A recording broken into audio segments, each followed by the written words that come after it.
Okay, so before we talk about what a constitution is, let's first explain why we need one. Let's start by looking at the fundamental things we all need as human beings.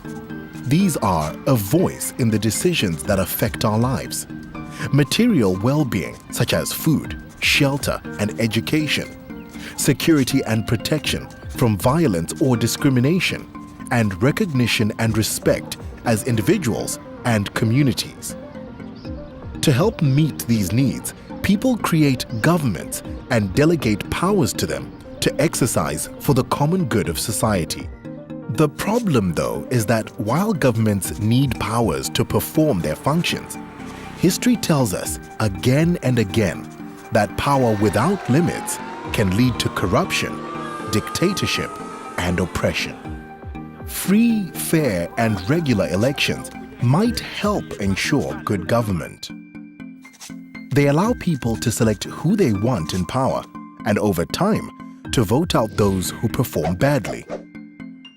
But we also need some basic rules to control how that power is used, so that those who win elections still have to respect your rights and promote your interests, rather than using power for their own benefit.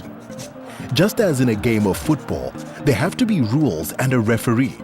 So in a democracy, there must be rules by which all the players are bound. These rules are provided in a constitution. The constitution is a law, but it's not just an ordinary law. A constitution is a supreme law that establishes, organizes, and empowers the government and determines how other laws are made and implemented. It is also more difficult to change than ordinary laws, so that those in power cannot make up the rules as they go along. Football wouldn't be fair if the winning team could change the rules, and democracy isn't fair if those in power can just change the constitution according to their own whim. The constitution harnesses the energy and power of the state, ensuring that the people control the reins. This explains why when people are trying to establish a new, fairer society, one of the first things they do is write a new constitution. This is what Norway did in 1814, India in 1950, South Africa in 1996, and Colombia in 1991. Indeed, nearly all countries in the world have a constitution to establish rules for using power. On the other hand, we've seen that when a democratic government is illegally overthrown, one of the first things the coup leaders do is set their sights on destroying the constitution. They don't want any inconvenient limits on their ability to rule by force. So the constitution both organizes and constrains power. Now, how does it do that? Well, there are several ways. One way is to divide power between different political institutions.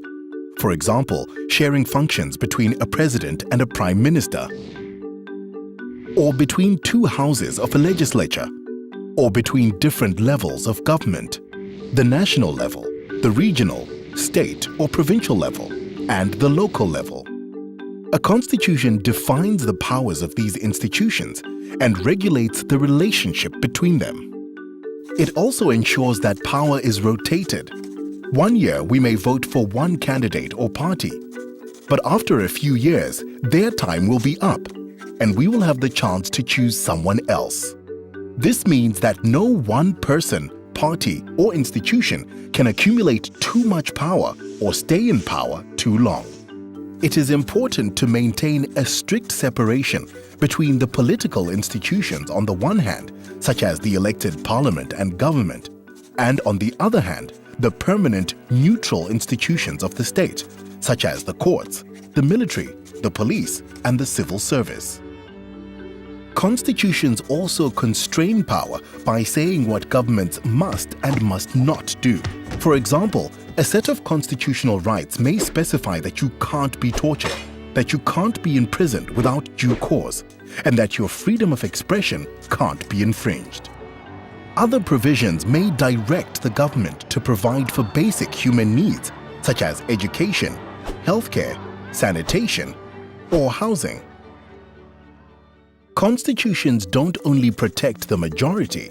There may be special provisions for minorities and marginalized groups, for their security, their participation in government, and protections for their identity and culture. Most constitutions also have a nation-building function. They seek to embody national unity and to reflect and declare the identity of the nation and its people. The Constitution announces to citizens, to the government itself, and to the outside world what the nation is, what it stands for, where it has come from, and what its vision for the future might be. A good constitution is just one step along the road to a peaceful, prosperous, and democratic society, but it is a fundamental one. By setting down the rules by which the state should be governed, a good constitution helps to ensure that the democratic aspirations of a people become and remain a reality.